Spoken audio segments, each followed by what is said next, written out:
Star জলসার অত্যন্ত জনপ্রিয় ধারাবাহিক বধূবরণের মাধ্যমে টেলিভিশনে ডেবিউ করেন প্রমিতা চক্রবর্তী, বিপরীতে গৌরব চ্যাটার্জি।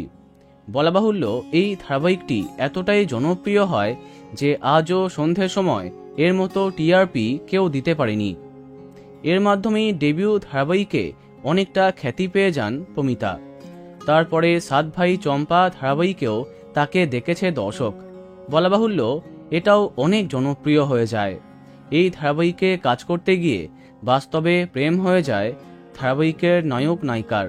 যাই হোক, একের পর এক ধারাবাহিকে যখন সাফল্য পাচ্ছিলেন প্রমিতা, তখন লাফিয়ে বাড়ছিল তার ফ্যান ফলোয়িং। কিন্তু নায়িকা থেকে যখন পার্শ্ব চরিত্রে তিনি চলে যান, আগে জনপ্রিয়তা আর পান না তিনি। এখানে আকাশ নীলে তার অভিনীত নেগেটিভ ক্যারেক্টার তার নায়িকা হিসেবে পাওয়া জনপ্রিয়তা অনেকটা কমিয়ে দেয়, এমনটা অনেকে মনে করে। তারপর তাকে সেইভাবে দেখা যায় না টেলিভিশনে। সম্ভবত শেষবার তাকে দেখা যায় জি বাংলার পিলু সিরিয়ালে। তারপরে উধাও হয়ে যান একসময়ের সবার প্রিয় প্রমিতা চক্রবর্তী। তার কামব্যাকের কথা অনেকেই জানতে চান, কিন্তু কোনো আপডেট নেই। 2 বছর আগেই প্রেমিক রুদ্রজিৎ মুখার্জির সাথে আইনি মতে বিয়ে সেরেছেন। কদিন আগেই দুবাই ঘুরতে গেছিল এই কাপেল।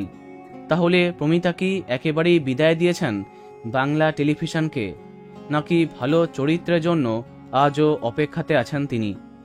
জানা যায়নি উত্তরটা। তো বন্ধুরা, তাকে কে কে মিস করো কমেন্টে জানাতে পারো। ভিডিওটি লাইক এবং শেয়ার করো।